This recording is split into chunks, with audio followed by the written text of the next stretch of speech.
Welcome back to Beena's learning class. ഇന്ന് നിങ്ങൾ എൻ്റെ ഓഡിയോ അല്ലേ നിങ്ങളെ കേൾക്കുന്നത്. ഇന്ന് വീഡിയോ കേൾപ്പിക്കാൻ വിചാരിച്ചു. എന്തിനാണെന്നറിയാമോ? നമുക്ക് അടുത്ത ആഴ്ച എക്സാമാണ്. ഇന്ന് ഡിസംബർ 1 11 തീയതി മുതലാണ് നമ്മുടെ എക്സാം. അപ്പം ഇനി ആകെ 10 ദിവസമേ ഉള്ളൂ. അത് പ്രത്യേകം പറയാൻ വേണ്ടിയാണ് ഞാനിപ്പോൾ ഈ വീഡിയോ ഇട്ടത്. എൻ്റെ കുഞ്ഞുങ്ങളെ ആകെ എല്ലാം 3-4 ചാപ്റ്റർ വീതമാണ് മെയിനായിട്ട് എടുത്ത് നിങ്ങൾ പഠിക്കേണ്ടത് കേട്ടോ. കഴിഞ്ഞ പരീക്ഷ കഴിഞ്ഞിട്ടുള്ള 3-4 ചാപ്റ്റർ, അതായത് 5ാം ക്ലാസ്സിൻ്റെയും 7ാം ക്ലാസ്സിൻ്റെയും മാത്സ്, സയൻസ്, സോഷ്യൽ, പിന്നെ മലയാളവും ഇംഗ്ലീഷും ഹിന്ദിയും കുറേച്ചെങ്കിലും ഞാൻ ഇട്ടിട്ടുണ്ട്. എൻ്റെ വീഡിയോ കാണുന്ന ഒന്നും അറിയാൻ വയ്യാത്തവർക്ക് വേണ്ടി മാത്രമാണ് കുഞ്ഞുങ്ങളെ ഞാൻ സത്യത്തിൽ വീഡിയോ ഇടുന്നത് കേട്ടോ. ഒന്നും അറിയാൻ വയ്യാത്തവർക്ക് എന്തെങ്കിലുമൊക്കെ ആയിക്കോട്ടെ എന്ന് കരുതി ഏറ്റവും താഴ്ന്ന ലെവലിലാണ് സത്യം പറഞ്ഞാൽ ഞാൻ പഠിപ്പിക്കുന്നത്. അപ്പം നല്ലതുപോലെ കുറച്ചുകൂടെയൊക്കെ മാർക്ക് കൂടുതൽ വേണ്ടുന്നവർ വേറെ ക്ലാസ് കൂടി കാണണം. നല്ല രീതിയിൽ തന്നെ പഠിച്ചിട്ട് വേണം പരീക്ഷയ്ക്ക് പോകാൻ കേട്ടോ. അത് പറയാൻ വേണ്ടി മാത്രമാണ് ഞാനിപ്പോൾ വീഡിയോ ഇട്ടത്. അപ്പോൾ നമ്മൾ സോഷ്യലിൻ്റെ ക്ലാസ് എടുക്കാൻ വേണ്ടിയാണിപ്പം. നിങ്ങൾ പിന്നെ പഠിച്ചിട്ട് അതുപോലെ തന്നെ കമൻറ്റ് ബോക്സിൽ നിങ്ങൾ കമൻറ്റ് പറയണം കുഞ്ഞുങ്ങളെ. നിങ്ങൾക്ക് അതുപോലെ അറിയാൻ വയ്യാത്ത വിഷയങ്ങൾ എന്തെങ്കിലും ഉണ്ടെങ്കിൽ, ഒട്ടും അറിയാൻ വയ്യാത്തത് വല്ലതും ഉണ്ടെങ്കിൽ നിങ്ങൾ ആ കമൻറ്റ് ബോക്സിൽ പറയണം. ഇന്ന ചാപ്റ്റർ എനിക്ക് ഒട്ടും അറിയില്ല, മാത്സൊക്കെ നിങ്ങൾക്ക് മനസ്സിലാവുന്നില്ലയോ കുഞ്ഞുങ്ങളെ? മനസ്സിലാവത്തക്ക രീതിയിൽ തന്നെയാണ് ഞാൻ പഠിപ്പിക്കുന്നത്. മനസ്സിലാവുന്നുണ്ടെന്നാണ് എൻ്റെ വിശ്വാസം. കുറേ പേരൊക്കെ കമൻ്റ് ഇടുന്നുണ്ട്. അപ്പം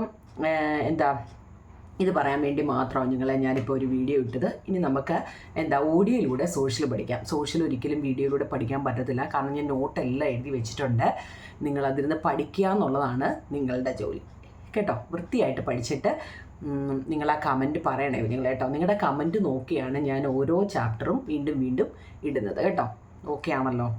ഓക്കെ, നോക്കൂ കുഞ്ഞുങ്ങളെ, 9ാമത്തെ ചാപ്റ്ററാണ് ഭൂമിയെ അറിയാൻ, ഭൂപടങ്ങളും ആധുനിക സങ്കേതങ്ങളും. അപ്പോൾ അതിൻ്റെ 15 ക്വസ്റ്റ്യൻ ആൻസർ ഞാൻ ഫസ്റ്റ് ലിങ്കിൽ തന്നിട്ടുണ്ട്. നിങ്ങളത് എഴുതിയെടുക്കണേ. ഇനി അഥവാ കിട്ടാത്തവരാണെങ്കിൽ തന്നെ ഞാനൊന്ന് ഓടിച്ചിട്ട് 15 എണ്ണം ഒന്ന് പറയാം കുഞ്ഞുങ്ങളെ. നോക്കിക്കേ. What are the situations in which map are used? ഭൂപടങ്ങൾ പ്രയോജനപ്പെടുത്തുന്ന സന്ദർഭങ്ങൾ എന്തെല്ലാം? കുഞ്ഞുങ്ങളെ, what are the situations in which map are used? What are the situation in which map are used? ഭൂപടങ്ങൾ പ്രയോജനപ്പെടുത്തുന്ന സന്ദർഭങ്ങൾ ഏതെല്ലാം? ഒരു സ്ഥലത്തിന്റെ സ്ഥാനം മനസ്സിലാക്കുന്നതിന്, ടു ലൊക്കേറ്റ് എ പ്ലേസ്, ലക്ഷ്യസ്ഥാനത്തേക്കുള്ള വഴികൾ ശാസ്ത്രീയമായി കണ്ടെത്തുന്നത്, ലക്ഷ്യസ്ഥാനത്തേക്കുള്ള വഴികൾ ശാസ്ത്രീയമായി കണ്ടെത്തുന്നതിന്, to find the route to a destination scientifically, ഭൂപ്രകൃതി മനസ്സിലാക്കുന്നതിന്, to understand the geographical features, പ്രകൃതി ദുരന്തങ്ങളുടെ ആഘാതം വിലയിരുത്തുന്നതിന്, to access the impact of natural disasters. കാണാൻ പറ്റുന്നുണ്ടല്ലോ. ഈ 4 എണ്ണത്തിൽ 3 എണ്ണം കറക്റ്റായിട്ട് തന്നെ പഠിച്ചിരിക്കണം. ചോദ്യം നല്ലതുപോലെ മനസ്സിലാക്കിയിട്ട് വേണം ഉത്തരം എഴുതാൻ കേട്ടോ. വളരെ ഇമ്പോർട്ടൻ്റ് ഉള്ള ക്വസ്റ്റ്യൻ ആണ്. ഈ പാഠത്തിൻ്റെ ഒരുവിധമുള്ള ഒരു 75% ക്വസ്റ്റ്യൻ ആൻസർ ഞാൻ ഇതിൽ തന്നെ എഴുതിയിട്ടുണ്ട്. ബാക്കി ടെസ്റ്റിലാണ്. അപ്പോൾ 2ാമത്തെ നോക്കൂ കുഞ്ഞുങ്ങളെ. എന്താണ് മാപ്പ്? ഇംഗ്ലീഷ് മീഡിയക്കാർ എഴുതേണ്ട നോട്ടാണ്. എന്താണ് മാപ്പ്? കുഞ്ഞുങ്ങളെ? എ വിഷ്വലൈസ് അല്ലെങ്കിൽ a visual representation of a place is drawn on a flat surface. കുഞ്ഞുങ്ങളെ, a visual representation of a place is drawn on a flat surface. അതിൻ്റെ ലാറ്റിറ്റ്യൂഡും ലോഞ്ചിറ്റ്യൂഡും എങ്ങനെയാണ്? Latitude and longitude are illustrated as straight line. Latitude and longitude are illustrated as straight line. Uses to find the route to a destination, to locate a place, to understand the geographical features of the world. കണ്ടോ? അപ്പം മാപ്പിൻ്റെ use ചോദിച്ചാൽ നോക്കൂ നിങ്ങളെ, 3 എണ്ണം തന്നിട്ടുണ്ട്. കാണാൻ പറ്റുന്നുണ്ടോ? ആദ്യമേ എഴുതണം? ആദ്യമേ എന്താണ് മാപ്പെന്ന് ചോദിച്ചാൽ ഇത് എഴുതണം. അതിൻ്റെ ലാറ്റിറ്റ്യൂഡും ലോഞ്ചിറ്റ്യൂഡും ഇതാണ്ട്. അതിൻ്റെ യൂസസ് 3 എണ്ണം തന്നിട്ടുണ്ട്. ഏതെങ്കിലും 2 എണ്ണം എഴുതാനായിരിക്കും നിങ്ങളെ ചോദിക്കുന്നത്. 2 എണ്ണം എഴുതണം കേട്ടോ. അടുത്ത് നോക്കിക്കേ. എന്താണ് ഗ്ലോബ്? What is globe? നോക്കിക്കേ. Globe is a spherical representation of the earth. Globe is a spherical representation of the earth. പിന്നെ ലോഞ്ചിറ്റ്യൂഡ് എന്ന് പറയണം കേട്ടോ. ലോങ് എന്ന് പറയുന്നത് longitudinal lines are illustrated as semi circle and latitudinal lines ലോഞ്ചിറ്റ്യൂഡിനലും ലാറ്റിറ്റ്യൂഡിനലും കേട്ടോ. ലൈൻസ് ആർ ഇല്ലുസ്ട്രേറ്റഡ്, രണ്ടും ഒരേപോലെ ഇല്ലുസ്ട്രേറ്റഡ്. ഇത് സെമി സർക്കിളും ഇത് കോൺസെൻട്രിക് സർക്കിളും. ഇനി ഗ്ലോബിൻ്റെ യൂസസ് എന്തെല്ലാമാണ്? Help to understand the shape and size of the earth. Help to understand the shape and size of the earth. അപ്പോൾ ഇതാണ് മാപ്പ്. എന്താണ് ചിലപ്പോൾ difference between the globe and map, മാപ്പും ഗ്ലോബും തമ്മിലുള്ള ഡിഫറൻസ് എഴുതാൻ ചോദിച്ചു കഴിഞ്ഞാൽ നിങ്ങൾ ഇത് മാത്രം എഴുതി വെച്ചാൽ മതി, ഫുൾ മാർക്കും കിട്ടും. മാപ്പ് എന്താണ്? മാപ്പും ഉണ്ട്, അതിൻ്റെ യൂസസ് ഉണ്ട്, ഗ്ലോബ് ഉണ്ട്, അതിൻ്റെ യൂസസും ഉണ്ട്. പഠിക്കണേ നിങ്ങളെ. അങ്ങനെയാണെങ്കിൽ മലയാളം മീഡിയക്കാർ നോക്കി എന്താണ് മാപ്പ്? ഒരു സ്ഥലത്തിൻ്റെ ദൃശ്യരൂപം ഒരുപോലെ പരന്ന പ്രതലത്തിൽ വരച്ചിരിക്കുന്നു. നമ്മളിപ്പോൾ പറഞ്ഞതിൻ്റെ മലയാളം കേട്ടോ. അക്ഷാംശ രേഖകൾ നേർരേഖയായി ചിത്രീകരിച്ചിരിക്കുന്നു. അതിൻ്റെ ഉപയോഗം എന്ന് വെച്ചാൽ എന്താ? വഴികൾ ശാസ്ത്രീയമായി കണ്ടെത്താൻ, പുതിയ സ്ഥലങ്ങൾ കണ്ടെത്താൻ, ലോകത്തിൻ്റെ ഭൂമിശാസ്ത്രം മനസ്സിലാക്കാനും ഒക്കെ നമ്മൾ മാപ്പാണ് ഉപയോഗിക്കുന്നത്. ഞാൻ ഈ മേളിൽ പറഞ്ഞ മാപ്പിൻ്റെ എന്താണ് മലയാളമാണ് കുഞ്ഞുങ്ങളെ ഇത് കേട്ടോ. ഇനി ഈ അതിൻ്റെ ഉപയോഗം എന്തൊക്കെയാണ്? മാപ്പിൻ്റെ ഉപയോഗം മാത്രം ചിലപ്പോൾ പരീക്ഷയ്ക്ക് വയ്ക്കാം. എന്താ കുഞ്ഞുങ്ങളെ? വഴികൾ ശാസ്ത്രീയമായി കണ്ടെത്താൻ, പുതിയ സ്ഥലങ്ങൾ കണ്ടെത്താൻ, ലോകത്തിൻ്റെ ഭൂമിശാസ്ത്രം മനസ്സിലാക്കാൻ. ഇനി എന്താണ് ഗ്ലോബ്? മലയാളം മീഡിയക്കാർ എന്താണ് ഗ്ലോബ്? ഭൂമിയുടെ ഗോളാകൃതിയിലുള്ളൊരു ചിത്രീകരണമാണ്. ഭൂമിയുടെ ഗോളാകൃതിയിലുള്ളൊരു ചിത്രീകരണമാണ്. രേഖാംശ രേഖകൾ വൃത്തങ്ങളായും, അർത്ഥവൃത്തം എന്ന് വെച്ചാൽ സെമി സർക്കിൾ അല്ലേ. രേഖാംശങ്ങൾ എന്ന് വെച്ചാൽ എന്താ ഞങ്ങളെ? അക്ഷാംശവും രേഖാംശവും ഇല്ല. രേഖാംശ രേഖകൾ അർത്ഥവൃത്തങ്ങളായും, അക്ഷാംശ രേഖകൾ കേന്ദ്രീകൃത വൃത്തങ്ങൾ, കോൺസെൻട്രേറ്റ് അല്ലേ, കോൺസെൻട്രിക് കേന്ദ്രീകൃത വൃത്തങ്ങളായും ചിത്രീകരിച്ചിരിക്കുന്നു. ഇനി ഗ്ലോബിൻ്റെ ഉപയോഗം മാത്രം ചോദിച്ചാലോ നിങ്ങളെ? ഭൂമിയുടെ ആകൃതി, വലിപ്പം എന്നിവ മനസ്സിലാക്കാൻ സഹായിക്കുന്നു. ഗ്ലോബ് എന്തിനൊക്കെ ഉപയോഗിക്കുന്നു? ഭൂമിയുടെ ആകൃതി, വലിപ്പം എന്നിവ മനസ്സിലാക്കാൻ സഹായിക്കുന്നു. അപ്പം നമ്മളെ നമ്മുടെ ഈ മാപ്പ് എന്തോത്തിനൊക്കെ നമുക്ക് ഉപയോഗപ്പെടുത്തുന്നു. എന്താണ് മാപ്പ്? എന്താണ് ഗ്ലോബ്? ഈ 3 ക്വസ്റ്റ്യനും മാപ്പിൻ്റെയും ഗ്ലോബിൻ്റെയും ഉപയോഗങ്ങൾ എന്താണെന്നുമാണ് പറഞ്ഞത്. ഓക്കെ ആണോ? അടുത്ത 4ാമത്തെ ചോദ്യം, ഗ്ലോബുകളുടെ സവിശേഷതകൾ എന്തെല്ലാം? Characteristics of globe. ഈ ഗ്ലോബിന് എന്തൊക്കെ സവിശേഷതകളുണ്ടോ ഞങ്ങളെ നോക്കിക്കേ. A real model of the earth, ഭൂമിയുടെ യഥാർത്ഥ മാതൃകയാണ് എന്ത്? നമ്മുടെ എന്തിനെ കുറിച്ചാണ്? ഗ്ലോബ് അല്ലേ, ഭൂമിയുടെ യഥാർത്ഥ മാതൃക. Spherical representation of the earth, ഭൂമിയുടെ ഗോളാകൃതിയിലുള്ള ചിത്രീകരണം. Longitudinal lines are illustrated as semi circle and longitudinal lines are illustrated concentrate. മുമ്പ് നമ്മൾ പറഞ്ഞില്ലേ ആ സെയിം ഇത് തന്നെ കേട്ടോ. അപ്പം നിങ്ങൾ ഇത് പഠിച്ചാൽ ഏതൊക്കെ ക്വസ്റ്റ്യൻ ആൻസർ എഴുതാമെന്ന് നോക്കും ഞങ്ങൾ കേട്ടോ. ഈ 3 സെൻറ്റൻസ് പഠിച്ചു കഴിഞ്ഞാൽ ഡിഫറൻസ് ചോദിച്ചാൽ എഴുതാം, ക്യാരക്ടറിസ്റ്റിക്സ് ചോദിച്ചാൽ എഴുതാം. മനസ്സിലായോ? ഇനി ക്യാരക്ടറിസ്റ്റിക്സ് ഓഫ് മാപ്പോ? ക്യാരക്ടറിസ്റ്റിക്സ് എന്നാട്ടോ. ക്യാരക്ടറിസ്റ്റിക്സ് സവിശേഷതകൾ. 2 dimensional image of the earth, ഭൂമിയുടെ ഒരു ദ്വിമാന ചിത്രീകരണമാണ് എന്താണ്? Map. Representation of the all earth or a portion of it on a plane surface, ഭൂമിയെ ഭാഗികമായോ പൂർണ്ണമായോ ഒരു പരന്ന പ്രതലത്തിൽ ചിത്രീകരിക്കുന്നു. representation of the all earth or a portion of it on a plane surface. ഭൂമിയെ ഭാഗികമായോ പൂർണ്ണമായോ ഒരു പരന്ന പ്രതലത്തിൽ ചിത്രീകരിച്ചിരിക്കുന്നു. 3 latitudes and longitudes are illustrated as a straight line. രേഖാംശ രേഖകളും അക്ഷാംശ രേഖകളും നേർരേഖയായിട്ട് ചിത്രീകരിക്കുന്നു. ഓക്കെ ആണോ നിങ്ങളെ? 3 പോയിന്റ് എഴുതി വെച്ചിട്ടുണ്ട്. അതായത് ഗ്ലോബുകളുടെ സവിശേഷത എന്താണെന്നും 3 മലയാളവും ഇംഗ്ലീഷും എഴുതി വെച്ചിട്ടുണ്ട്. അതുപോലെ തന്നെ മാപ്പിൻ്റെ യൂസസ് അല്ലേ, തിരിഞ്ഞു പോലെ നിങ്ങളെ യൂസസ് അല്ല, ക്യാരക്ടറിസ്റ്റിക്സ് സ്വഭാവം അല്ലെ, സവിശേഷതകളാണ് കേട്ടോ. സവിശേഷതകൾ ചോദിക്കുമ്പോഴും 3 എഴുതി വെച്ചിട്ടുണ്ട്. ഓക്കെ ആണോ? അപ്പോൾ നമ്മൾ 5 ക്വസ്റ്റ്യൻ ആൻസർ ഇപ്പോൾ പഠിച്ചു. അടുത്ത 6ാമത്തെ ചോദ്യം നോക്കണേ. ഡിഫറൻസ് ടൈപ്പ് ഓഫ് മാപ്പ്. മാപ്പ് പല വിധങ്ങളുണ്ട് അല്ലേ. ഭൂപടങ്ങളുടെ വിവിധ മാപ്പ് എന്ന് വെച്ച് കഴിഞ്ഞാൽ ഏതൊക്കെയുണ്ടോ നിങ്ങളെ? പൊളിറ്റിക്കൽ മാപ്പ്, രാഷ്ട്രീയ ഭൂപടം. ഫിസിയോഗ്രാഫിക് മാപ്പ്, ട്രാൻസ്പോർട്ടേഷൻ മാപ്പ്, സോയിൽ മാപ്പ്, റോഡ് മാപ്പ്, തെമാറ്റിക് മാപ്പ്, ടോപ്പോഗ്രാഫിക് മാപ്പ് കേട്ടോ. ഏതൊക്കെ മാപ്പുകളുടെ പേര്? ഒരു 5-6 മാപ്പ് പഠിച്ചിട്ട് വേണേ പോകാൻ. രാഷ്ട്രീയ ഭൂപടം, ഗതാഗത ഭൂപടം, ട്രോപ്പോഗ്രാഫിക് മാപ്പ്, റോഡ് മാപ്പുകൾ, തിമാറ്റിക്, ഏരിയ മാപ്പ്. മാപ്പെന്ന് വെച്ച് കഴിഞ്ഞാൽ ഭൂപടം എന്ന് കേട്ടോ. ഈ മാപ്പെന്ന് എഴുതിയിട്ടൊക്കെ ഭൂപടമാക്കിക്കൊണ്ടേ കുഞ്ഞുങ്ങളെ കേട്ടോ. മാപ്പെന്ന് എഴുതിയാലും ശരിയാ. ഭൂപടങ്ങളെ അവയുടെ ധർമ്മത്തിൻ്റെ അടിസ്ഥാനത്തിൽ എത്രയായി തരംതിരിക്കാം? How can map can be classified on the basis of their function? ചോദ്യം നല്ലപോലെ കേൾക്കണേ കുഞ്ഞുങ്ങളെ. Map can be classified into 2 based on their functions. They are physical and cultural map. അത് വളരെ ഇമ്പോർട്ടൻ്റ് ആണ് കേട്ടോ. നമ്മുടെ എന്താണ് ഭൂപടങ്ങളെ അവയുടെ ധർമ്മത്തിൻ്റെ അടിസ്ഥാനത്തിൽ എത്രയായി തരംതിരിക്കുന്നു എന്നാണ് 2ആയിട്ട്. 1 ഫിസിക്കൽ മാപ്പ് ആൻഡ് 2 കൾച്ചറൽ മാപ്പ്. അതിലൊന്നാമത്തെയാണ് എന്താവും നിങ്ങളെ ഫിസിക്കൽ മാപ്പ് എന്ന് പറഞ്ഞു കഴിഞ്ഞാൽ എന്താണ്? ഫിസിക്കൽ മാപ്പ് എന്ന് പറഞ്ഞാൽ എന്താ ഫിസിക്കൽ മാപ്പ്? ഭൗതിക ഭൂപടം എന്നാവും ഞങ്ങൾ അതിൻ്റെ മലയാളം കേട്ടോ. ഞാനിവിടെ എഴുതിയില്ല, നിങ്ങൾ എഴുതിക്കോണേ. ഭൗതിക ഭൂപടം എന്നാണ് അതിൻ്റെ മലയാളം കേട്ടോ. Map that depict natural features of a region such as topography, soil, rivers, climate and vegetation. ഭൂപ്രകൃതി, മണ്ണ്, നദികൾ, കാലാവസ്ഥകൾ, നൈസർഗിക സസ്യജാലങ്ങൾ തുടങ്ങിയ പ്രകൃതിദത്തമായ സവിശേഷതകൾ ചിത്രീകരിക്കുന്ന ഭൂപടങ്ങളാണ് നമ്മുടെ ഫിസിക്കൽ മാപ്പ്. എന്തൊക്കെ ചേരുന്നതാണ്? എന്തൊക്കെയുണ്ടോ നിങ്ങളെ ഫിസിക്കൽ മാപ്പിൽ? ഭൂപ്രകൃതി, മണ്ണ്, നദികൾ, കാലാവസ്ഥകൾ, നൈസർഗിക സസ്യജാലങ്ങൾ അല്ലേ? എന്തൊക്കെയാ? Soil, reverse, climate, vegetations, topography of soil, ഇതെല്ലാം എഴുതിയിട്ടുണ്ട്. ഇതെല്ലാം നോക്കണം. എന്താണ് ഫിസിക്കൽ മാപ്പ് കേട്ടോ, ഫിസിക്കൽ മാപ്പ്. രണ്ടാമത്തെ കൾച്ചറൽ മാപ്പ്. കൾച്ചറൽ മാപ്പ്, സാംസ്കാരിക ഭൂപടങ്ങൾ. Map that depict manmade features or cultural features. For example political divisions such as countries, state and district and road, railway, port, population distribution etcetera. എന്തൊക്കെയുണ്ടോ നോക്കണേ. നിങ്ങളെ കോമായിട്ട് എഴുതിയിട്ടുണ്ട്, വായിക്കാൻ പറ്റുന്നത്. For example political divisions such as ഏതാ? Countries, state and district, road, railway, port, population distribution etcetera. മനുഷ്യനിർമ്മിതമായ സവിശേഷതകൾ ചിത്രീകരിക്കുന്ന ഭൂപടങ്ങൾ.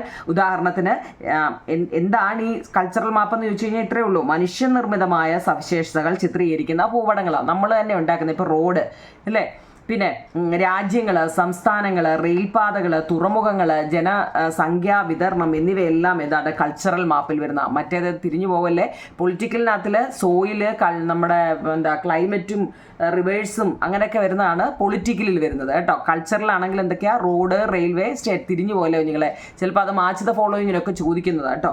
ഇനി ഡിഫറൻസും ചോദിക്കാവേ. ഇപ്പം നമ്മൾ പഠിച്ചതിൽ തന്നെ 2 ഡിഫറൻസ് ആയി. ഗ്ലോബും മാപ്പും തമ്മിലുള്ള ഡിഫറൻസ്, ഗ്ലോബിൻ്റെയും മാപ്പിൻ്റെയും യൂസസ്, ഗ്ലോബിൻ്റെയും മാപ്പിൻ്റെയും ക്യാരക്ടറിസ്റ്റിക്സ്.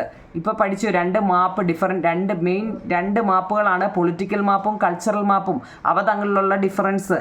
ഇനി ഏതൊക്കെയാണ് ഈ ഫിസിക്കൽ മാപ്പ്, ഏതൊക്കെയാണ് കൾച്ചറൽ മാപ്പ്? ഫിസിക്കൽ മാപ്പ് ഏതാ? ഫിസിയോഗ്രാഫിക് മാപ്പ്, സോയിൽ മാപ്പ്, ക്ലൈമറ്റ് മാപ്പ്, വെജിറ്റേഷൻ മാപ്പ്, റിവർ മാപ്പ്. പൊളിറ്റിക്കൽ മാപ്പ്, പോപ്പുലേഷൻ മാപ്പ്, എക്കണോമിക് മാപ്പ്, ട്രാൻസ്പോർട്ടേഷൻ മാപ്പ്. ഇത് തിരിഞ്ഞു പോകരുത്. ഇത് ഫിസിക്കലുമാണ്, ഇത് കൾച്ചറുമാണ്. ഇത് രണ്ടും കൂടെ തിരിഞ്ഞു പോകരുത് കേട്ടോ. അതിൻ്റെ മലയാളം നോക്കിയേ. ഭൂപ്രകൃതിയുടെ ഭൂപടം, മണ്ണ് ഭൂപടം, കാലാവസ്ഥാ ഭൂപടം, സസ്യജാല ഭൂപടം, നദീവ്യവസ്ഥാ ഭൂപടം, രാഷ്ട്രീയ ഭൂപടം, ജനസംഖ്യാ ഭൂപടം, സാമ്പത്തിക ഭൂപടം, ഗതാഗത ഭൂപടം. ഈ മേളിൽ പറഞ്ഞതിൻ്റെ ഈ ഇംഗ്ലീഷാണ്, ആ ഇംഗ്ലീഷിൻ്റെ മലയാളമാണിത്.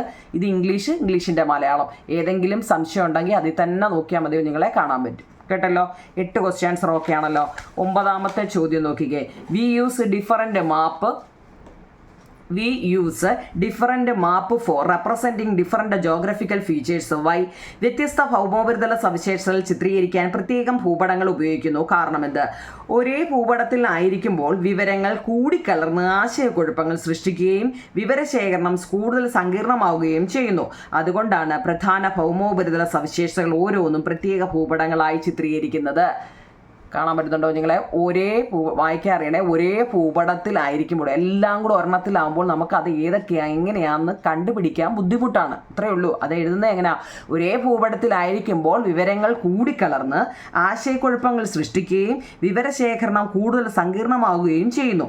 അതുകൊണ്ടാണ് പ്രധാന ഭൗമോപരിതല സവിശേഷതകൾ ഓരോന്നും പ്രത്യേക ഭൂപടങ്ങളായി ചിത്രീകരിക്കുന്നത്. ഇംഗ്ലീഷുകാർ നോക്കിയേ. The informations on the map when brought together will create confusion, making data collection complex. This is why major geographical features are depicted on different മാപ്പുകൾ. ചോദ്യം ഉത്തരവും മനസ്സിലാക്കണേ നിങ്ങളെ. ചോദ്യം നല്ലതുപോലെ മനസ്സിലാക്കിയിട്ട് വേണം. അതിൻ്റെ മലയാളവും ഉണ്ട്, ഇംഗ്ലീഷും ഉണ്ട്. ഓക്കെ. 10ാമത്തെ വാട്ടാർ. എന്താണ് ഈ തെമാറ്റിക് മാപ്പ്? വിഷയാധിഷ്ഠിത ഭൂപടങ്ങൾ. The map that does focus on a particular topic or specific theme are called എന്താണ്? Thematic map. വിഷയാധിഷ്ഠിത ഭൂപടങ്ങൾ എന്നാണ് കേട്ടോ. ഒരു പ്രത്യേക വിഷയം മാത്രം പ്രതിപാദിക്കുന്ന ഭൂപടങ്ങളെയാണ് വിഷയാധിഷ്ഠിത ഭൂപടം എന്ന്. ഏതെങ്കിലും ഒരു വിഷയം മാത്രം, ഏതെങ്കിലും ഒരു കാര്യത്തെക്കുറിച്ച് മാത്രം പറയുന്നതാണ് വിഷയാധിഷ്ഠിത അല്ലെങ്കിൽ തെമാറ്റിക് മാപ്പ്. 10 ഓക്കെ ആണല്ലോ. അടുത്ത 11ാമത്തെ ചോദ്യം. What is mean by the scale of map? എന്താ നിങ്ങളെ? Scale of map. The ratio between the actual distance on Earth and the distance marked on map is the scale of map. The ratio between the actual distance on the Earth and the distance marked on map is the scale of map. ഭൂമിയിലെ യഥാർത്ഥ അകലവും ഭൂപടത്തിലെ അകലവും തമ്മിലുള്ള അനുപാതമാണ് ഒരു ഭൂപടത്തിൻ്റെ scale means തോതെന്നാണ്. സ്കെയിലിൻ്റെ അർത്ഥം എന്താ? തോത്. ഭൂപടത്തിൻ്റെ തോത് എന്ന് പറയുന്നത് സ്കെയിൽ ഓഫ് മാപ്പ് എന്ന് വെച്ചാൽ ഭൂപടത്തിൻ്റെ തോത്. ഭൂമിയിലെ യഥാർത്ഥ അകലവും ഭൂപടത്തിലെ അകലവും തമ്മിലുള്ള അനുപാതമാണ് ഒരു ഭൂപടത്തിൻ്റെ തോത് എന്ന് പറയുന്നത്. സ്കെയിൽ ഓഫ് മാപ്പ് ഒരു മാർക്കിന് ഫില്ലപ്പായിട്ടോ എങ്ങനെ വേണമെങ്കിലും ചോദിക്കാം കേട്ടോ. അടുത്ത ഏറ്റവും പ്രധാനപ്പെട്ട ഒരു ചോദ്യം നിങ്ങൾ ഈ പാടത്ത് എന്താണ് ഈ ലാർജ് സ്കെയിൽ മാപ്പും സ്മാൾ സ്കെയിൽ മാപ്പും? ലാർജ് സ്കെയിൽ എന്ന് വെച്ചാൽ വലിയ തോതിലുള്ള അല്ലേ, വലിയ തോതിലുള്ള ഭൂപടങ്ങളും സ്മാൾ സ്കെയിൽ എന്ന് വെച്ചാൽ ചെറിയ തോതിലുള്ള ഭൂപടവും തമ്മിലുള്ള വ്യത്യാസം കണ്ടോ. വരച്ച് തന്നെ എഴുതാമെങ്കിൽ എത്രയും നല്ലതാണെന്ന് ചോദിച്ചാൽ depict more information about a small area. ഒരു ചെറിയ പ്രദേശമാണെങ്കിലും വളരെ വിശദമായിട്ട് അതിനെക്കുറിച്ച് ചിത്രീകരിക്കുന്നുണ്ട് ലാർജ് സ്കെയിൽ മാപ്പിൽ. എന്നാൽ for example topographical map, village മാപ്പും ഒക്കെ അതിൻ്റെ എക്സാമ്പിളാണ്. കണ്ടോ, കാണുന്നുണ്ടോ? അതിൻ്റെ മലയാളം എന്നാണ്ട് അവിടെ എഴുതിയിട്ടുണ്ട്. ഇനി സ്മാൾ സ്കെയിൽ ആണെങ്കിലോ depict only less information on an area. ഒരു പ്രദേശത്തെ സംബന്ധിച്ച കേവലമായ വിവരങ്ങൾ മാത്രം ചിത്രീകരിക്കുന്നതാണ്. എന്തെങ്കിലുമൊക്കെ പ്രധാനപ്പെട്ടത് മാത്രം അല്ലേ, കേവലമായ എന്ന് വെച്ചാൽ വളരെ പ്രധാനപ്പെട്ടത് മാത്രം ചിത്രീകരിക്കുന്നതാണ് ഏതാ സ്മാൾ സ്കെയിൽ മാപ്പ് എന്ന് പറയുന്നത്. പിന്നെ എന്താ കെട്ടിടങ്ങൾ, നഗരങ്ങൾ, തെരുവുകൾ എന്നിവ ചിത്രീകരിക്കുന്നു. ഉദാഹരണം ധരാതലീയ ഭൂപടവും വില്ലേജ് ഭൂപടവും. ഇത് ടെസ്റ്റിലുണ്ട്. ചെറിയ അല്ലേ, ലാർജ് സ്കെയിലും സ്മാൾ സ്കെയിലും അല്ലെങ്കിൽ ചെറിയ തോതും വലിയ തോതും നിങ്ങളുടെ ടെസ്റ്റിൽ കിടപ്പുണ്ട്. രാജ്യങ്ങൾ, സംസ്ഥാനങ്ങൾ, പ്രധാന നഗരങ്ങൾ എന്നിവയെ ചിത്രീകരിക്കുന്നു. അല്ലെങ്കിൽ എക്സാമ്പിൾ ലോക ഭൂപടം, ഇന്ത്യ ഭൂപടം, കേരള ഭൂപടം. കണ്ടോ, ഇതിൻ്റെ മലയാളം ഇംഗ്ലീഷുകാർക്ക് ഇത്രയേ ഉള്ളൂ. ഇത് മാത്രം എഴുതിയെടുക്കുക. മലയാളംകാർ ഇത് എഴുതിയെടുക്കുക കേട്ടോ. അതിൻ്റെ എല്ലാ എക്സാമ്പിളും എഴുതി പഠിക്കണേ. അപ്പോൾ 12 ക്വസ്റ്റ്യൻ ആൻസറായി. 13 നോക്കൂ. ഭൂപട വായനയ്ക്ക് ആവശ്യമായ ഘടകങ്ങൾ. Explain how each component is helpful for collecting information from the map. എന്തെല്ലാം വേണം ഒരു ഭൂപട വായനയ്ക്ക്? നമുക്ക് എന്തെല്ലാം വേണം? ടൈറ്റിൽ, തലക്കെട്ട്, സ്കെയില്, തോത്, ഡയറക്ഷൻ, ദിക്ക്, ലാറ്റിറ്റ്യൂഡ് അക്ഷാംശരേഖ, ലോഞ്ചിറ്റ്യൂഡ് രേഖാംശരേഖ, കൺവെൻഷണൽ കളറുകൾ അംഗീകൃത നിറങ്ങൾ, ഇൻഡെക്സ് സൂചിക. നിങ്ങളുടെ ടെസ്റ്റിൽ കുറേ പിക്ചർ കൊടുത്തിട്ടുണ്ട്. അതൊക്കെ എന്തൊക്കെയാണെന്ന് കണ്ടുപിടിക്കാനായിട്ടോ അത് ഞാൻ പറയാം. ഭൂപടങ്ങൾ അതിപ്പോൾ ഇത് എന്തൊക്കെ വേണം എന്നുള്ളത് 2, 4, 6, 7 എണ്ണം ഒന്ന് പഠിച്ചു വെച്ചേക്കണം കേട്ടോ എന്തൊക്കെയാണ്.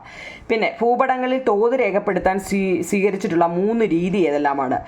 What are the 3 methods adopted for recording the scale on a map? What are the 3 methods adopted for recording the scale on the map? ഏതൊക്കെയാണ് നിങ്ങളെ നോക്കിക്കേ. ഒന്ന് സ്കെയിൽ എന്തൊക്കെയാണ്? സ്റ്റേറ്റ്മെൻറ്റ് സ്കെയിൽ അല്ലേ, സ്റ്റേറ്റ്മെൻറ്റ് സ്കെയിൽ അല്ലെങ്കിൽ പ്രസ്താവന രീതി, റെപ്രസെൻറ്റേറ്റീവ് ഫ്രാക്ഷൻ അല്ലെങ്കിൽ ഭിന്നക രീതി, ലീനിയർ സ്കെയിൽ അല്ലെങ്കിൽ രേഖാരീതി കേട്ടോ. അതൊക്കെ എന്താണെന്ന് ഇനി നമുക്ക് എഴുതാം. എന്താണ് ഈ ഭൂപട വായന? ഭൂപടങ്ങൾ പരിശോധിച്ചിട്ട് വിവരങ്ങൾ കണ്ടെത്തുന്നതിനെ അഥവാ ശേഖരിക്കുന്നതിനെയാണ് ഭൂപട വായന. അതൊക്കെ 1 മാർക്കിന് ചോദിക്കുന്നത് കേട്ടോ. ഭൂപടങ്ങളൊക്കെ പരിശോധിച്ചിട്ട് വിവരങ്ങൾ കണ്ടെത്തുന്നതിന് അഥവാ ശേഖരിക്കുന്നതിനെ ഭൂപട വായന എന്ന് പറയുന്നു. ഓക്കെ ആണോ നിങ്ങളെ? ഇനി നമ്മൾ പറഞ്ഞായിരുന്നു എന്താ, what are the 3 method adopted for recording the scale on the മാപ്പ്? 3 രീതിയിലുണ്ടെന്ന് പറഞ്ഞു. പ്രസ്താവനാ രീതി, ഭിന്നക രീതി, രേഖാരീതി. അത് വളരെ ഇമ്പോർട്ടൻ്റ് ആണ്. അതിനെക്കുറിച്ച് നല്ല രീതിയിൽ നമ്മുടെ ടെസ്റ്റിൽ പ്രിൻറ്റ് ചെയ്തിട്ടുണ്ട്. എന്നാലും 1 മാർക്കിനെങ്കിലും എഴുതത്തക്ക രീതിയിൽ ഓരോ വരി നോക്കൂ നിങ്ങൾ. എന്താണ് ഈ സ്റ്റേറ്റ്മെൻറ്റ് സ്കെയിൽ അല്ലെങ്കിൽ പ്രസ്താവനാ രീതി കേട്ടോ? This is the way of writing scale that anyone can understand. ഏതൊരാൾക്ക് മനസ്സിലാകുന്ന വിധം തോത് എഴുതുന്ന രീതിയാണ് ഈ സ്റ്റേറ്റ്മെൻറ്റ് സ്കെയിൽ എന്ന് വെച്ചാൽ. പ്രസ്താവനാ രീതി അല്ലെങ്കിൽ സ്റ്റേറ്റ്മെൻറ്റ് സ്കെയിൽ എന്ന് വെച്ചാൽ എന്താ? This is a way of writing scale that anyone can understand. അതായത് 1 സെൻറ്റിമീറ്റർ എന്നുള്ളത് 1 കിലോമീറ്റർ, രണ്ടിൽ ഞങ്ങൾ കണ്ടോ 1 സെൻറ്റിമീറ്റർ എന്നുള്ളത് 1 കിലോമീറ്റർ ആയിട്ടാണ്. ഏതൊരാൾക്കും മനസ്സിലാവുന്ന രീതിയിലാണ് 1 സെൻറ്റിമീറ്റർ എന്നുള്ളത് 1 കിലോമീറ്റർ ആയിട്ടാണ് കാണിക്കുന്നത്. എന്നാൽ ഭിന്നക രീതിയോ? ഭിന്നക രീതിയാണ് റെപ്രസെൻറ്റേറ്റീവ് ഫ്രാക്ഷൻ. RF എന്നാൽ എന്തെന്ന് ചിലപ്പോൾ പരീക്ഷയ്ക്ക് ചോദിച്ചാൽ കേട്ടിട്ടില്ലെന്ന് പറയല്ലേ കുഞ്ഞുങ്ങളെ. റെപ്രസെൻറ്റേറ്റീവ് ഫ്രാക്ഷനെ ആണ് RF എന്ന് പറയുന്നത്. RF 1:1,00,000.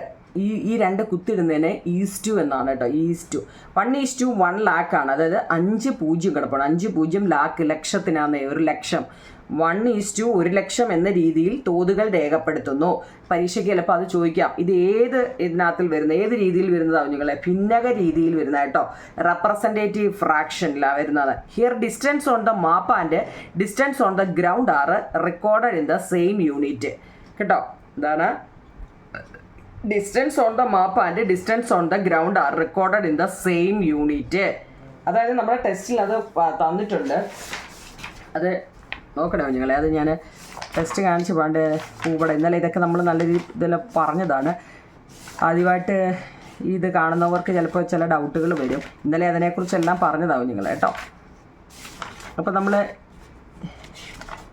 നമ്മളാണ്ട് ഇത് മുമ്പ് ഞാൻ പറഞ്ഞില്ലേ അണ്ട് ഇത് കറക്റ്റായിട്ട് പഠിക്കണം കേട്ടോ. ഇതിൻ്റെ തന്നിട്ട് ഇപ്പം നീല എന്തോത്തിനെ സൂചിപ്പിക്കുന്നു? എന്താ കുഞ്ഞുങ്ങളെ? ജലാശയത്തെ സൂചിപ്പിക്കുന്നതിനാണ് നീല കേട്ടോ. പിന്നെ ചുവപ്പ് കളറ് പാർപ്പിടങ്ങൾ റോഡുകളും ഒക്കെ ചുവപ്പ് കളറിനെയാണ്. ഈ ചുവപ്പ് വേറെ ഉണ്ട് കേട്ടോ. പിന്നെ മഞ്ഞ കളറ് കൃഷിയിടങ്ങൾ. ഈ ഒരു ബോക്സ് നല്ലതുപോലെ പഠിച്ചിട്ട് വേണം പോകാൻ കേട്ടോ. PO എന്നെഴുതിയാൽ പോസ്റ്റ് ഓഫീസ്, നീല വട്ടത്തിൽ കൊടുത്തു കഴിഞ്ഞാൽ അത് കിണറാണ്. PS എന്ന് വെച്ചാൽ പോലീസ് സ്റ്റേഷനാണ്. പിന്നെ അതാണ്ട് ഇത് കണ്ടോ, ഒരു സ്ക്വയർ പോലെ കൊടുത്തിട്ട് അത് കോട്ടയാണ് കേട്ടോ, കോട്ട. പിന്നെ ഇത് പാലത്തിൻ്റെ കണ്ടോ, ഡ്രൈവിംഗ് ലൈസൻസിനൊക്കെ പോകുമ്പോൾ നമുക്കിത് പഠിക്കേണ്ട. ഇത് കേട്ടോ, പാലം, കുളം, ട്രയാങ്കിൾ പോലെ അത് കുഴൽ കിണറുണ്ടെന്ന് അവിടെ. ഇവിടെ ഹമ്പ് ശ്മശാനത്തിന് കണ്ടോ ഇവിടെ കൊടുത്തേക്കുന്നുണ്ടോ, പൊക്കി കണ്ടോ. അതൊക്കെ നിങ്ങളുടെ ടെസ്റ്റിലില്ലയോ ഞങ്ങളെ? അത് നല്ലപോലെ നോക്കി പഠിച്ചിട്ട് പോകണം, പരീക്ഷയ്ക്ക് ചോദിക്കുന്നതാണ് കേട്ടോ. മഞ്ഞ കളർ കൃഷിയിടമാണ്, അഗ്രികൾച്ചർ. പച്ച സസ്യങ്ങളെ കാണിക്കാൻ വേണ്ടിയാണ് പച്ച. തീവണ്ടിപ്പാതയൊക്കെ കാണിക്കുന്നതെല്ലാം കറുപ്പിലാണ് കേട്ടോ. ഇത് നല്ലതുപോലെ പഠിച്ചിട്ട് വേണം പോകാൻ കേട്ടോ, അത് ചോദിക്കുന്നതാണ്. പിന്നിപ്പം നമ്മൾ പറഞ്ഞു വന്നത് അതാണ്ട് ഭിന്നക രീതി. ഇത് പറയാൻ വേണ്ടി എടുത്ത് നോക്കിക്കേ. അത് ടെസ്റ്റ് ഓൾറെഡി തന്നിട്ടുണ്ടോ നിങ്ങളെ? പ്രസ്താവന രീതി അല്ലെ സ്റ്റേറ്റ്മെൻറ്റ് ഓഫ് സ്കെയിൽ, അതിൻ്റെ ഒരു വരിയാണ് ഞാൻ തന്നത് കണ്ടോ. ഇത്രയും കിടപ്പുണ്ട്. 1 സെൻറ്റിമീറ്റർ എന്ന് വെച്ചാൽ 1 കിലോമീറ്റർ എന്ന രീതിയിലാണ്. പിന്നെ ഭിന്നക രീതി RF എന്ന് വെച്ചാൽ റെപ്രസെൻറ്റേറ്റീവ് ഫ്രാക്ഷൻ ആണ് RF എന്ന് പറയുന്നത് കേട്ടോ. 1:1,00,000 എന്ന രീതിയിൽ തോതുകൾ രേഖപ്പെടുത്തിയിട്ടുണ്ടെന്ന് കണ്ടോ. 1:1,00,000 എന്ന രീതിയിലാണ് തോതുകൾ രേഖപ്പെടുത്തിയിട്ടുള്ളത്. അതാണ് ഈ പറയുന്നത് കേട്ടോ.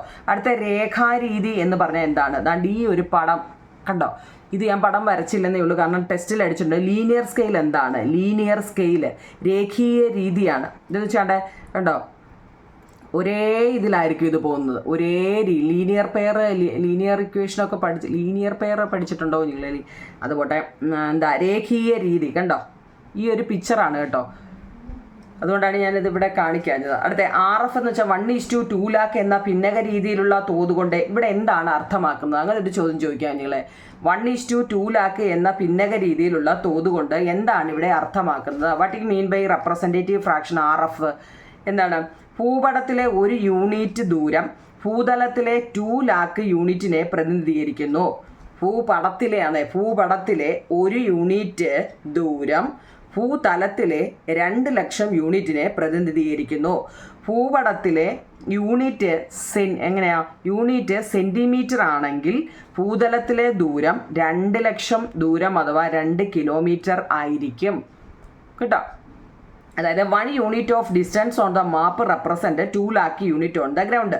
If the unit on the map 1 centimetre ആയിരിക്കും, then the distance on the ground is 2,00,000 distance or 2 kilometre കേട്ടോ. അത് എത്രയേ ഉള്ളൂ കുഞ്ഞുങ്ങളെ. ഇവിടെ എന്താ പറഞ്ഞിരിക്കുന്നത്? നമ്മൾക്ക് ഒരു സെൻറ്റിമീറ്റർ എന്ന് പറയുന്നത് 1 കിലോമീറ്റർ ആയിട്ടാണ് നമ്മൾ സ്റ്റേറ്റ്മെൻറ്റ് ഓഫ് സ്കെയിലിൽ കാണിക്കുന്നത്. 1 സെൻറ്റിമീറ്റർ 1 km ആയിട്ട്. ഇവിടെ എന്താ പറയുന്നത്? 1:2,00,000 ആയിട്ടാണ് കാണിക്കുന്നത്, 2,00,000. അപ്പം ഭൂപടത്തിലെ ഒരു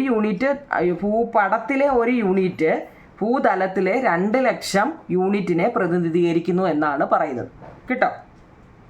പിന്നെ ഞാൻ പറഞ്ഞ 18ാമത്തെ ചോദ്യം തന്നെ എഴുതി വെച്ച സൈൻ കളറും അതിൻ്റെ ഫീച്ചേഴ്സുകളും ഉറപ്പായിട്ടും ചോദിക്കുന്നതാണ് കേട്ടോ. ഇതിൻ്റെ സവിശേഷതകൾ എന്തൊക്കെയാണെന്ന് ഇപ്പം ഞാൻ പറഞ്ഞായിരുന്നു.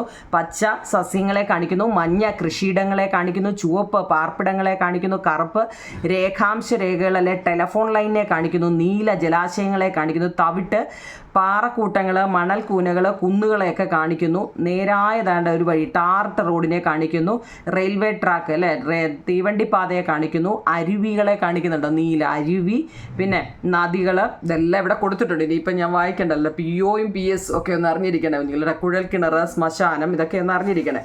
അപ്പോൾ അത് 18ാമത്തെ ചോദ്യമായിട്ടാണ്. അത് വൃത്തിയായിട്ട് പഠിക്കുക. 19ാമത്തെ ചോദ്യം, find out between which lines of latitude and longitude India is located.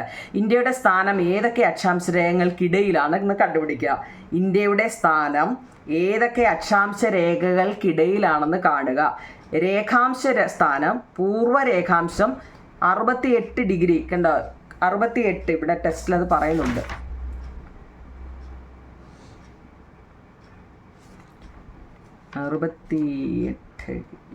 Degree കാണുന്നില്ലല്ലോ, എവിടെ ആയിരുന്നു നിങ്ങളത്?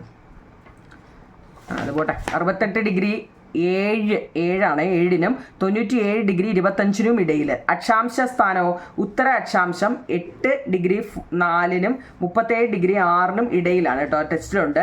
ഇന്ത്യയിലൂടെ കടന്നു പോകുന്ന പ്രധാനപ്പെട്ട അക്ഷാംശ രേഖ ഉത്തരായന രേഖയാണ് കേട്ടോ, അത് മറക്കില്ല. ട്രോപ്പിക് ഓഫ് ക്യാൻസർ ആണ്. ഉത്തരായന രേഖയാണ്. ഇന്ത്യയിലൂടെ കടന്നു പോകുന്ന പ്രധാനപ്പെട്ട രേഖാംശ രേഖ ഇപ്പോൾ നമ്മളൊരു 82 ഡിഗ്രി 30 ഈസ്റ്റ് ലോങ്ങിറ്റ്യൂഡ്, 82 ഡിഗ്രി 30 കിഴക്ക് രേഖാംശ രേഖകൾ കേട്ടോ. ഇതൊക്കെ എഴുതിയെടുക്കണേ. അടുത്ത ഏറ്റവും പ്രധാനപ്പെട്ട റിമോട്ട് സെൻസിങ് എന്നാൽ എന്ത്? വിദൂര സംവേദനം. റിമോട്ട് സെൻസിങ് എന്നാൽ എന്ത്? ഒരു വസ്തുവിനെയോ പ്രദേശത്തെയോ പ്രതിഭാസത്തെയോ കുറിച്ചുള്ള വിവരങ്ങൾ വിദൂരതയിൽ നിന്നും സ്പർശനബന്ധം കൂടാതെ ഉപകരണങ്ങളുടെ സഹായത്തോടെ ശേഖരിക്കുന്ന രീതിയാണ് വിദൂര സംവേദനം. ഒരു വസ്തുവിനെയോ പ്രദേശത്തെയോ പ്രതിഭാസത്തെയോ കുറിച്ചുള്ള വിവരങ്ങൾ വിദൂരതയിൽ നിന്നും സ്പർശബന്ധം കൂടാതെ ഉപകരണങ്ങളുടെ സഹായത്തോടെ ശേഖരിക്കുന്ന രീതിയാണ് വിദൂര സംവേദനം അല്ലെങ്കിൽ remote sensing. Collecting information on an object, region or A phenomenon from a distance without direct contact with the help of devices is called remote sensing. ഒറ്റ വരിയേ ഉള്ളൂ, 2 മാർക്കിൻ്റെ ചോദ്യം അത്. Collecting information on an object, region or a phenomenon from a distance without direct contact with the help of devices is called remote sensing. 22 question answer തന്നിട്ടുണ്ട്, 22 എണ്ണം. അടുത്ത 23ാമത്തെ ചോദ്യം, what do you mean by sensor? എന്താണ് ഈ sensor എന്ന് വെച്ച് കഴിഞ്ഞാൽ? സംവേദനങ്ങൾ എന്നാണ് മലയാളം. സെൻസറുകളും എല്ലാത്തിലും ഇപ്പോൾ സെൻസറായില്ലേ. ഭൂവിവരങ്ങൾ ശേഖരിക്കാനുള്ള ഉപകരണമാണ് സംവേദകങ്ങൾ. ഉദാഹരണത്തിന് സ്കാനറുകൾ, ക്യാമറ, ഇതിനകത്തിലൊക്കെ ഉണ്ട്. Devices used for collecting the detail of geographical area, camera, scanner. എന്താണ് പ്ലാറ്റ്ഫോമുകൾ എന്നാൽ എന്താണ്? പ്ലാറ്റ്ഫോമുകൾ എന്നാൽ എന്ത്? The surface on which sensors are fixed to collect data on a geographical area are called platform. ഭൂവിവരങ്ങൾ ശേഖരിക്കാനുള്ള ഉപകരണങ്ങൾ ഘടിപ്പിച്ചിട്ടുള്ള പ്രതലങ്ങളെ പ്ലാറ്റ്ഫോമുകൾ എന്ന് വിളിക്കുന്നു. ഒരു വരിയാണ് ഒരു മാർഗ്. ഭൂവിവരങ്ങൾ ശേഖരിക്കാനുള്ള ഉപകരണങ്ങൾ ഘടിപ്പിച്ചിട്ടുള്ള പ്രതലത്തെയാണ് പ്ലാറ്റ്ഫോമുകൾ എന്ന് പറയുന്നത്. വിദൂര സംവേദനത്തിലൂടെയുള്ള പ്ലാറ്റ്ഫോമുകൾ ഏതൊക്കെയാണ്? വിദൂരങ്ങളിൽ ബലൂണുകളും വിമാനങ്ങൾ, കൃത്രിമ ഉപകരണങ്ങൾ. Remote sensing platform are available in balloon, aeroplane, artificial satellite. 26 വിദൂര സംവേദനത്തെ 3ആയി തിരിക്കാം.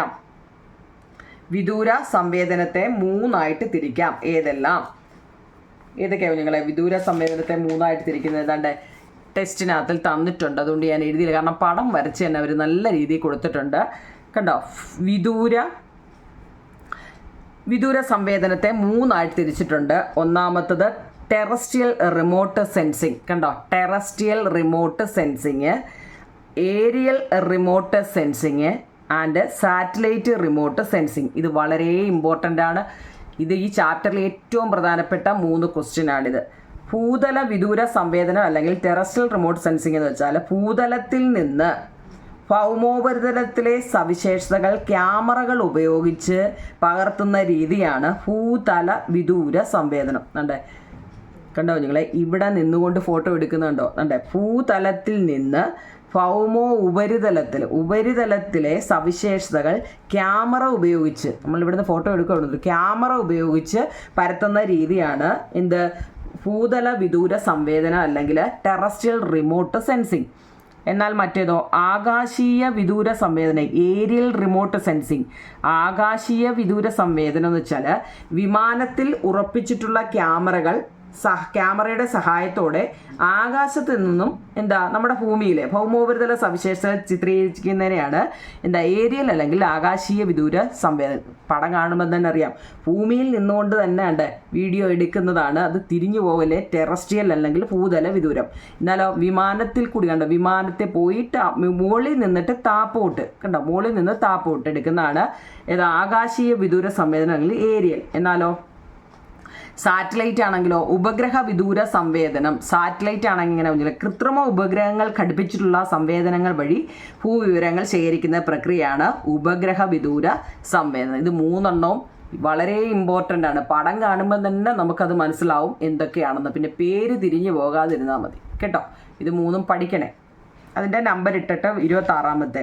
27 ആധുനിക കാലത്ത് വിദൂര സംവേദനത്തിൻ്റെ സാധ്യതകൾ. Explain the immense possibilities for remote sensing.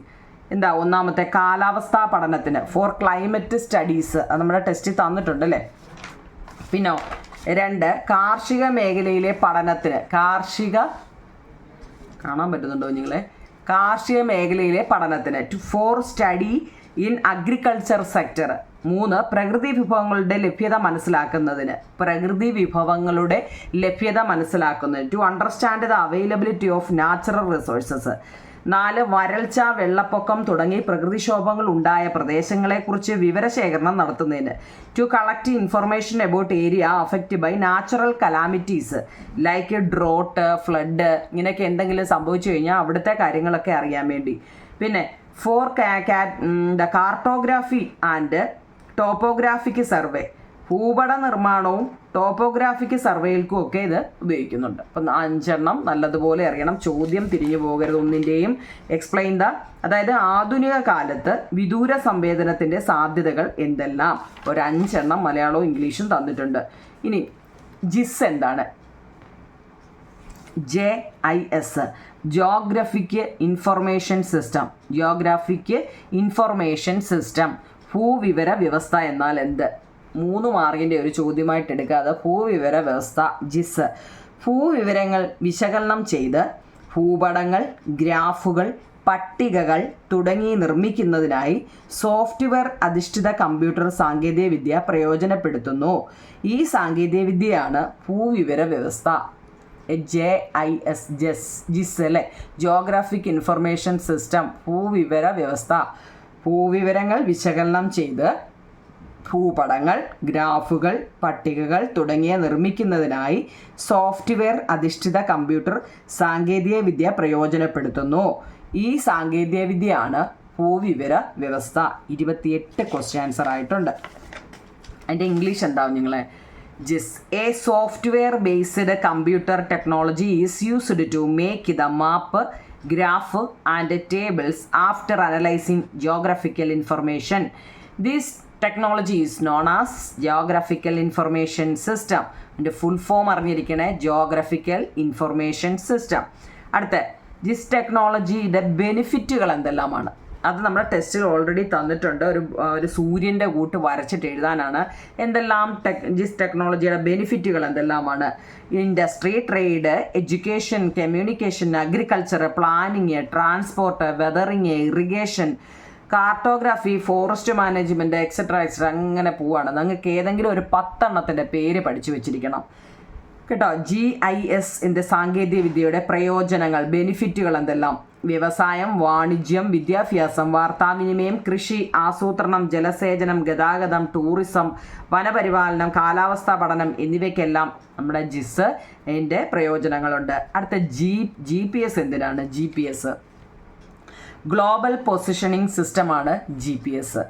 ഭൂമിയിൽ ഒരു വസ്തുവിൻ്റെ സ്ഥാനം, അവ യാത്ര ചെയ്യുന്ന ദിശ, എത്തിച്ചേരാൻ എടുക്കുന്ന സമയം, ഇവയെല്ലാം കൃത്യമായി കണ്ടെത്തിത്തരുന്ന ഒരു സാങ്കേതിക വിദ്യയാണ് GPS. ഭൂമിയിൽ ഒരു വസ്തുവിൻ്റെ സ്ഥാനം, അവ യാത്ര ചെയ്യുന്ന ദിശ, എത്തിച്ചേരാൻ എടുക്കുന്ന സമയം, ഇവയെല്ലാം കൃത്യമായി കണ്ടെത്തിത്തരുന്ന ഒരു സാങ്കേതിക വിദ്യയാണ് GPS. ഒരു കൂട്ടം കൃത്രിമ ഉപഗ്രഹങ്ങളുടെ സഹായത്തോടു കൂടിയാണ് ഈ സംവിധാനം പ്രവർത്തിക്കുന്നത്. ഒരു കൂട്ടം കൃത്രിമ ഉപഗ്രഹങ്ങളുടെ സഹായത്തോടു കൂടിയാണ് ഈ സംവിധാനം പ്രവർത്തിക്കുന്നത്. വിമാനങ്ങൾ, കപ്പലുകൾ, മറ്റു വാഹനങ്ങൾ എന്നിവയെല്ലാം GPS സംവിധാനം ഉപയോഗിക്കുന്നുണ്ട്. വിമാനങ്ങൾ പോകുന്നതും കപ്പലുകളും മറ്റു വാഹനങ്ങളൊക്കെ പോകുന്നതിൽ GPS ഉണ്ടെന്ന്. ഇനി അടുത്ത് അതിൻ്റെ ഇംഗ്ലീഷ് ഉണ്ടല്ലോ നിങ്ങൾ എന്താ GPS, അത് വളരെ ഇമ്പോർട്ടൻ്റ് ആണ്. GPS is A technology that accurately locate an object latitudinal and longitudinal location on Earth, the direction it travel and the time it take to reach it. The system functions with the help of a group of artificial satellite. The GPS is used to almost all vehicle including aeroplanes and ship. അല്ലേ, ഇപ്പോൾ എല്ലാ വണ്ടിയിലും നമ്മൾ യാത്ര ചെയ്യണമെന്നുണ്ടെങ്കിൽ എന്താ നമുക്ക് സ്ഥലം അറിയണമെന്നുണ്ടെങ്കിൽ ഇപ്പോൾ എല്ലാവരും ഇല്ലേ കാറിലൊക്കെ യാത്ര ചെയ്യുമ്പോൾ GPS ഓൺ ആക്കിയിട്ടിട്ടാണ് പോകുന്നത് ഇല്ലേ. ഇപ്പോൾ എല്ലാവരും അങ്ങനെയൊക്കെ തന്നെ കുഞ്ഞുങ്ങളെ. അപ്പോൾ ഈ ചാപ്റ്ററിൻ്റെ ഏകദേശ ക്വസ്റ്റ്യൻ ആൻസറുകളെല്ലാം ഞാൻ ഇട്ടിട്ടുണ്ട്. ഇനി നിങ്ങൾ ടെസ്റ്റ് ചെയ്യുന്ന ക്വസ്റ്റ്യൻ ഉണ്ട്, പിന്നെ ഞാൻ മോഡൽ ക്വസ്റ്റ്യൻ തരുന്നുണ്ടോ നിങ്ങൾ നമ്മുടെ ക്രിസ്മസ് പരീക്ഷയുടെ. അപ്പോൾ അത് നിങ്ങൾ ഞാൻ തയ്യാറാക്കിക്കൊണ്ടിരിക്കുകയാണ്. അപ്പം ഈ ചാപ്റ്ററുമായിട്ട് എന്തെങ്കിലും സംശയം ഉണ്ടെങ്കിലോ എന്തെങ്കിലും ഉണ്ടെങ്കിൽ ഈ കമൻറ്റ് ബോക്സിൽ പറയണേ കേട്ടോ. നിങ്ങൾ എല്ലാ ക്വസ്റ്റ്യൻ ആൻസറും ഒരുവിധമുള്ള എല്ലാ ക്വസ്റ്റ്യൻ ആൻസറുകളും നമ്മൾ എഴുതിയിട്ടുണ്ട്. എന്താണെങ്കിലും നിങ്ങൾക്ക് കമൻറ്റ് ബോക്സിൽ പറയാം കേട്ടോ. ഓക്കെ കുഞ്ഞുങ്ങളെ, താങ്ക് യു.